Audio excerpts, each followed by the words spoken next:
Hey, welcome to First Play. In this show, I'm going to be giving you my first impression on a game that I'm currently playing, and today we're going to be talking about The Legend of Zelda, Tears of the Kingdom. But before we get into that, a quick shout out to my Twitch, twitch.tv/Vahlkor. If you want to see me stream some games, come on over to Twitch. All the footage you're going to be seeing here is from there. So yeah, come check it out. All right, so full disclosure, guys, I am a huge Zelda fan. I loved every single game. My favorite back in the day was Ocarina of Time. Breath of the Wild became my favorite when it released, and I don't know, but I think Tears of the Kingdom is going to top that for me specifically. And this is all not scripted. I'm just kind of like wanting to get my first impressions out there before I work on my full, I want to say, review that is worth this series.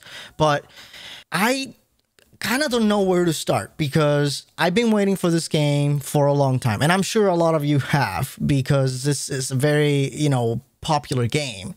I guess we can talk about what I like first so far and then what I kind of wish was better that I don't like. So the first thing that I want to talk about is the story of this game. I'm not going to spoil anything. I'm not going to tell you what's going to happen. But what I'm telling you is what I feel for this story so far. And keep in mind, I am only about 20-ish hours into the game. Hence why this is just a first impression, not like a full review on it or anything like that. The story, all the story beats that I've been getting, like the cinematics, like finding the stuff in the world that triggers them and following the main quest lines and stuff like that. And even the side adventures, they feel really good. I am very easy to please in that aspect, especially when it comes to a game like Zelda, which this could be probably a little bit of a bias on my side. And I want to be very clear that I love this franchise. So a lot of the things that I've seen in this game so far hit my buttons. They make me want to play the game more. I am really intrigued about the main plot of this game. I don't know where it's going. I think I have kind of like an idea of what's gonna happen at the very end, I believe. But it's all theories that people are crafting online and stuff like that. And I want to believe that that could be true, what I'm thinking about. And again, I'm not spoiling it. I'm going to leave that up to you for whenever you play the game. But so far, the way the story has been delivered, the way you're progressing through the stories and side adventures seems really good. So for that is a pro for me. I don't even want to give you like a detail because if I give you like a little hint of why I'm enjoying the story so much, it will probably ruin your discovery and your experience. I think you should, if you were interested in playing this game, you should probably just go blind and see where everything is going. It might be a little jumbled up and it might actually maybe break the timeline that we know so far a little bit, but it will be, I'm hoping it will be good at the very end. And I'm excited for it. Honestly, again, I want to continue exploring and I want to continue getting those story beats moment to moment so that I know where I'm going in this game and I know where Link is going to end up. It's all hopefully going to come down full circle and it's going to be very good. But aside from the story, there are many things that I like about this game. Now, Breath of the Wild obviously changed the way we play Zelda, and this game is basically an improvement on most of those systems. I don't want to say all the systems yet because I haven't finished the game. I want to go through the entire thing before I tell you, okay, it's an improvement overall or what have you. But so far for the systems that I've been introduced to in the game, I feel like they've improved in many cases 10 times over what they had done in Breath of the Wild. Now, there are still a few things that I don't like, which I'm going to talk about in a little bit. But as far as, like, let's say combat, I think the combat is very similar to Breath of the Wild. It does feel a little bit more dreadful, I want to say is the word that I want to use, where I don't feel as powerful as I am progressing through the game. In Breath of the Wild, I felt like very early on, I was able to acquire good weapons and being able to pretty much stand my ground against any enemy. In this game, Tears of the Kingdom, so far, I do feel like I'm getting decent enough weapons for the current task that I'm handling. However, I feel like they are kind of weak on the weaker side when it's comparing to progression between the two games. maybe it's because I am not fusing the right things together, because that's another key aspect of this game.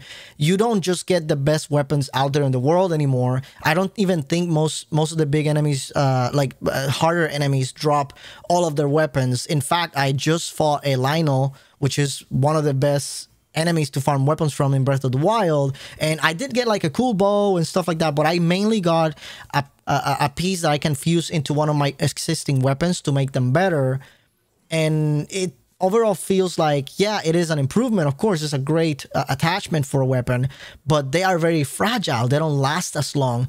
You want to save them a little bit when you're fighting all those bigger monsters and stuff like that, at least for now. And I'm assuming at some point I'll be able to fuse some even better weapons, which we're gonna have to wait and see once I get to that point. But so far, even the durability system and all that stuff that people didn't like in Breath of the Wild, I didn't mind it too much. I just felt like it gave me an opportunity to try all the new weapons.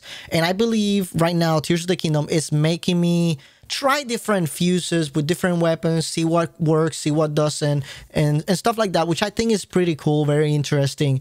And it's driving me through a way where I'm learning which things I like to fuse together and which I don't, which is good. You know, it's just teaching me how to play the game, essentially. Another thing that I believe is improved, and this was one of my complaints in Breath of the Wild, was the way you complete shrines in Breath of the Wild they felt gimmicky in most of the time.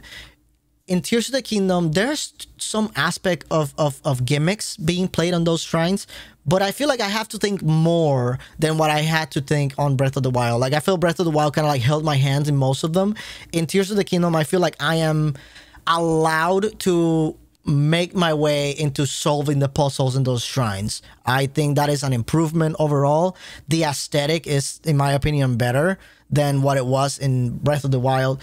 And overall, a lot of the puzzles are fun to solve. Sometimes I spend upwards to like 10-15 minutes in a shrine where I could have finished it in like 5, right? And it's because I am trying to experiment with what the shrine gives me to make my way up to the end. Yeah, they mostly have one way of solving the puzzle, I believe, but they allow me to experiment into how to get to that conclusion, like whether I'm moving objects or like fusing planks together to make them go through specific holes, stuff like that, which I think is pretty fun, pretty enjoyable. And I haven't gotten a shrine that I truly been stuck without knowing how to solve. I eventually come up to my own solution and I understand what the puzzle wants me to do, which I think is very important for this gameplay loop. But I also want to touch on one of the bigger complaints that everybody had, which was the temples or dungeons and the bosses. I genuinely think I've so far completed one, so I can't give you a full-on verdict on this,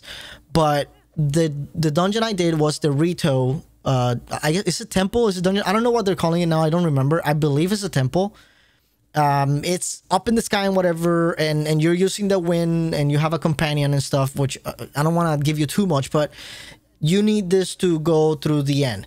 Now, from getting to that to that temple all the way through solving the puzzles in it and finishing the last boss, I think I had a pretty decent time. I enjoyed getting to that temple the most. I thought that was very cool. It was a long way to get to it, but it was fun. It was entertaining.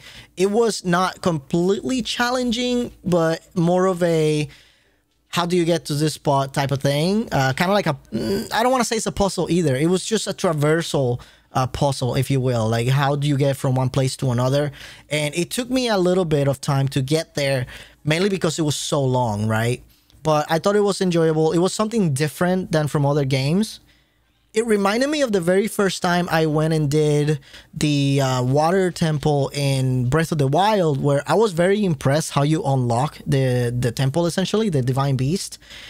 In this one, it let me really in awe the scope of the world, because this is when I truly thought, like, oh my god, it's not just Hyrule ground level.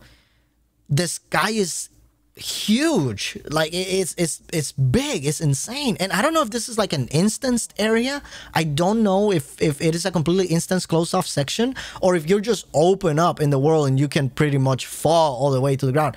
I didn't check, which I should probably do for science, but regardless, I thought that was very interesting. I was having a blast getting to a point. And once I got to the temple and realized, okay, so we're here, what are we gonna do?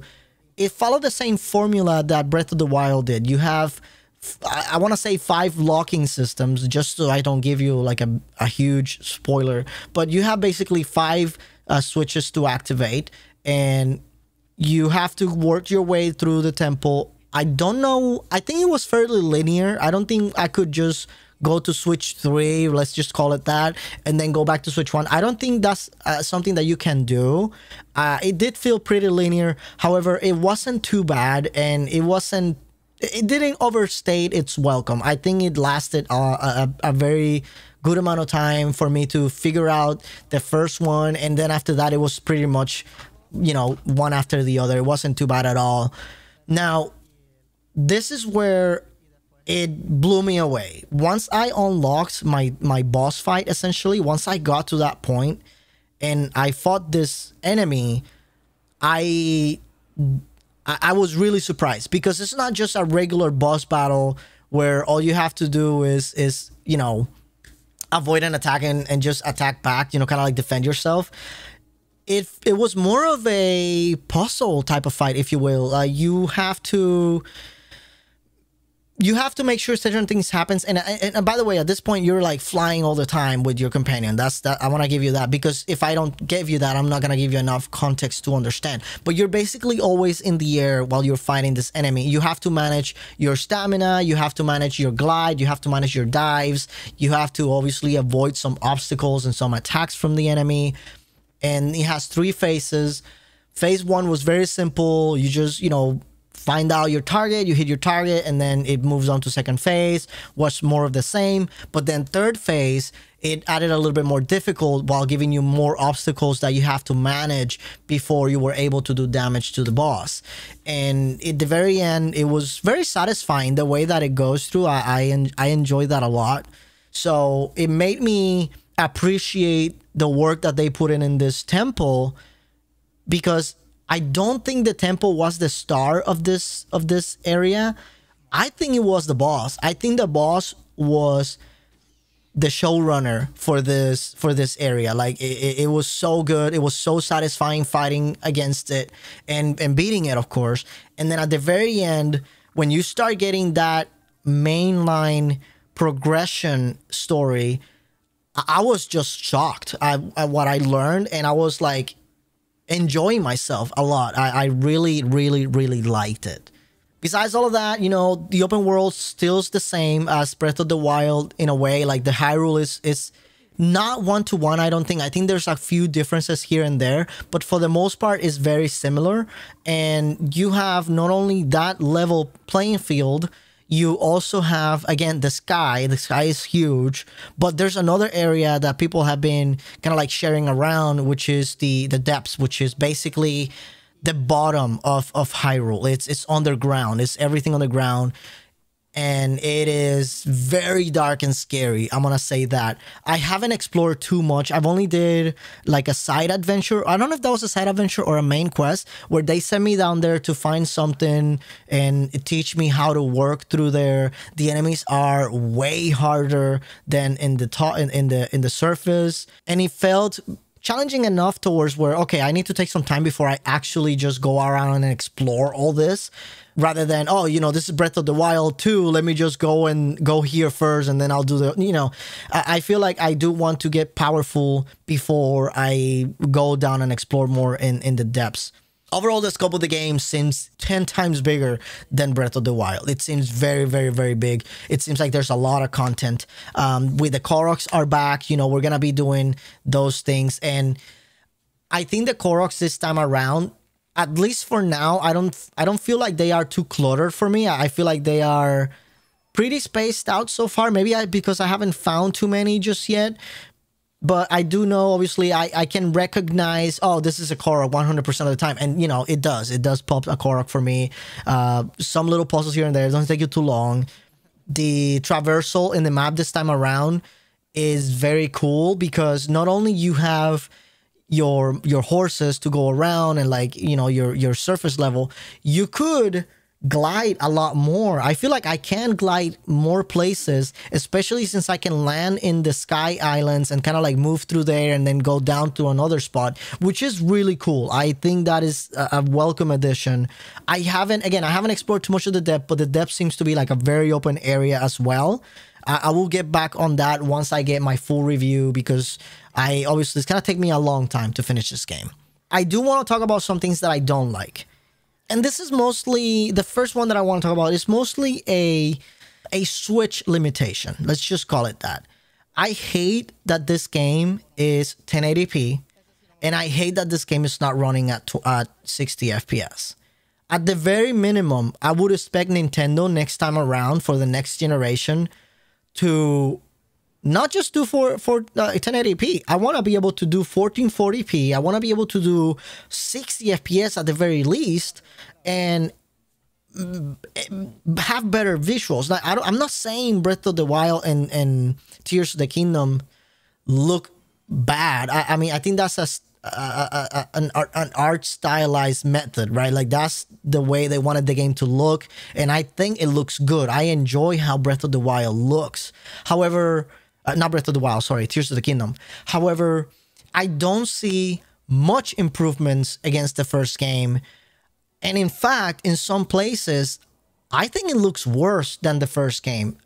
One of the things that comes to my mind is the very first time I got out into the open world, not the surface level, but out of the initial area to like the tutorial island, if you will. I felt like I was going blind. It looked similar to what I was used to. However, I felt like I had blurry vision all the time, especially in the grass, like the yellow color and like the sunlight and all the jagginess of the edges. That made it very uncomfortable for the first few hours, and I couldn't look away. I couldn't stop noticing it. It was bad. It actually made me feel that the game was not meant to be released on the Switch. I've been thinking that before Breath of the Wild 2, whenever we didn't know it was called Tears of the Kingdom, was going to release, we would have a new Nintendo console. Everybody was talking about the Switch Pro, which was going to be like way powerful and all that jazz. Obviously, that didn't happen. And you can tell that Tears of the Kingdom is suffering from that. 1080p at 20 FPS is not a good experience. I have to say that for sure. I really wish Tears of the Kingdom was not released on the current gen. I really wish it was released on the next gen. I know that we might have to wait longer, but this game would have benefited 1000% from being able to have better hardware to run the game on a better system, better performance. And something that you can think about is, if you've seen online all the, let's call them mods for Breath of the Wild, where they have 4K graphics, 60 FPS, ray tracing. When you see this game in that way, and then you see it on the Switch, it is not even a competition. I can understand why people do that. I can understand why they play an emulated version of the game. I am not a fan of emulating. I think it's too much work for me. But hey, I do know people that do it, and I might have to say it's way a better experience than what the Switch provides. I also didn't like the fact that the voice acting in this game was very limited, or so far it's been very limited to the main story beats, the main cinematics, and that's about it. Like, oh, you know what? Let me rephrase that. Inside that dungeon, my companion did have some text lines, which I thought that was pretty cool. Some voiceover lines, I should say. But through the rest of the game, all you hear is moaning and grunting and all that stuff, and that's it. You don't hear any dialogue. I really think Nintendo needs to improve on that. I 100% think that would be a complete improvement over the current formula of the game. But hey, this is just my first impressions. I want to finish the game. I want to give you a full review, which will come down later. I don't even know how long I'm going to take to finish this game. So, I mean, just you're going to have to bear with me here, guys. I wish I could just bring you a review right away like all these other YouTubers. But I want to take my time. I want to enjoy the game. I want to also give you a fair assessment. So I'm gonna take my time and I'm gonna try to keep my bias away when that time comes. Right now, I can tell you I am looking at this game with pink color glasses. I'm enjoying it.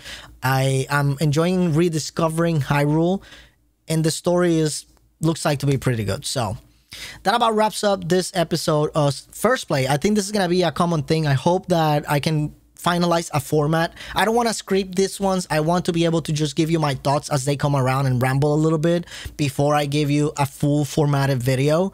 But, you know, I hope that you can let me know what you think about Tears of the Kingdom so far. Have you beat it?